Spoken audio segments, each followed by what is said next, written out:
आजच सबस्क्राइब करा आणि आपल्या आवडत्या मालिकांचा आनंद लुटा। एजी काय बोलताय तुम्ही?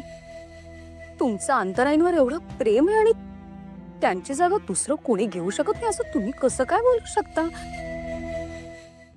अंतराचा अभिराम ती मला सोडून गेली तेव्हाच तो तिच्याबरोबर निघून गेला होता। अंतराच्या जाण्याने मी जगणं विसरलो होतो, प्रेम करायला विसरलो होतो।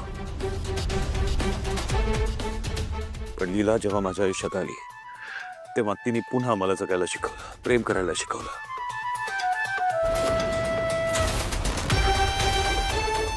लीला माझ्या आयुष्यात आली तेव्हा मी कोणावरही विश्वास ठेवायला तयार नव्हतो।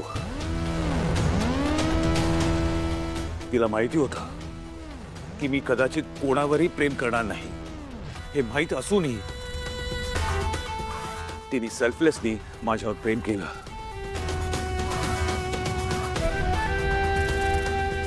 आणि त्यामुळेच माझ्या मनातली या घरातली लीलाची जागा अजून कोणी घेऊ शकत नाही।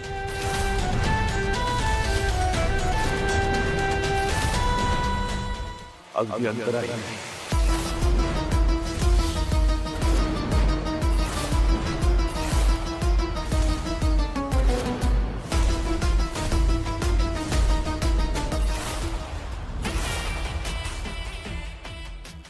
एजे तू आत्ता कितीही छाती ठोकपणे बोलत असलास तरी अंतराची मेमरी परत आल्यावर तू किती छाती ठोकपणे बोलू शकशील हे पाहायला मजा येणार आहे।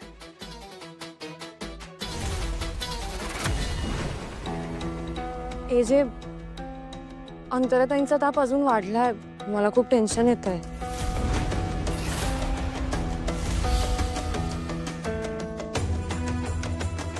अरे बापरे, मी थंड पाणी आणते, पट्टे ठेवायला हवेत ना?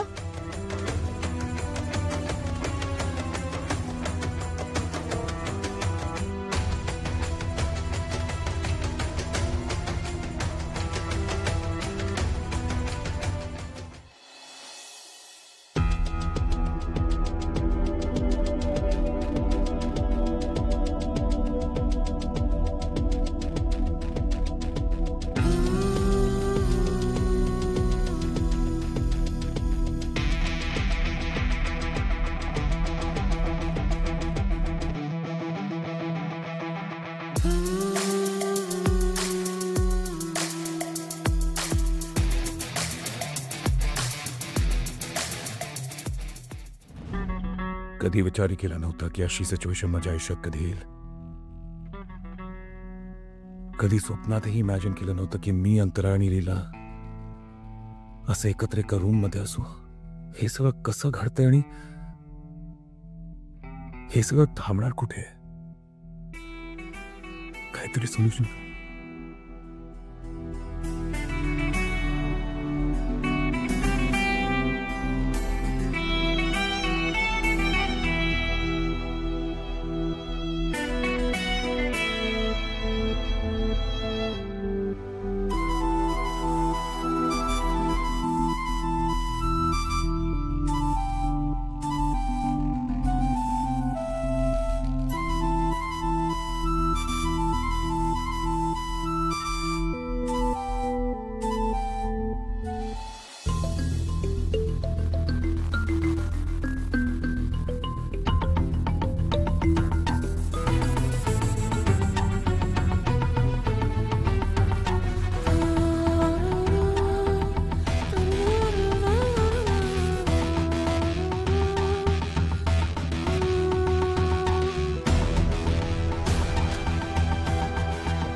काय झालं? तू झोपली का नाहीस?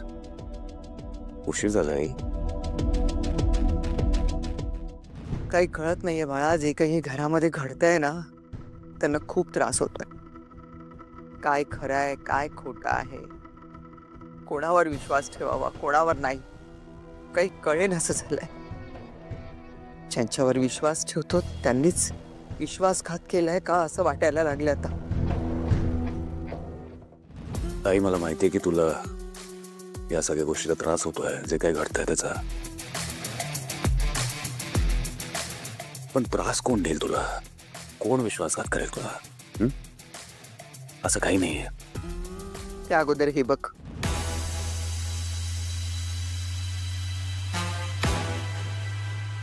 काय? तू बघ, तुला कळेल.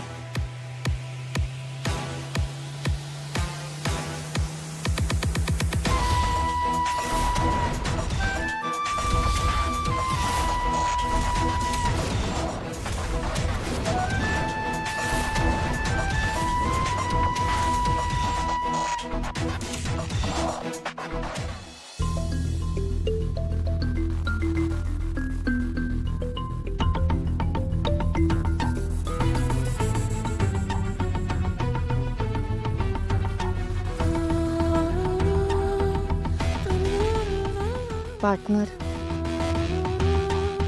दुर्गाचं बाळ गेलं ना, तेव्हापासनं मला जाणीव होत होती.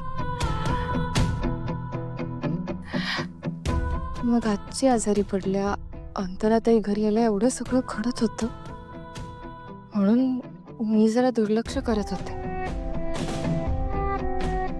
पण आता हा क्षण अजून नाही टाळता येणार मला. पार्टनर, प्लीज प्लीज माझी शंका खोटी ठेवू दे. आता आणखीन कुठलाही धक्का पचवायची ताकद नाहीये माझ्यात.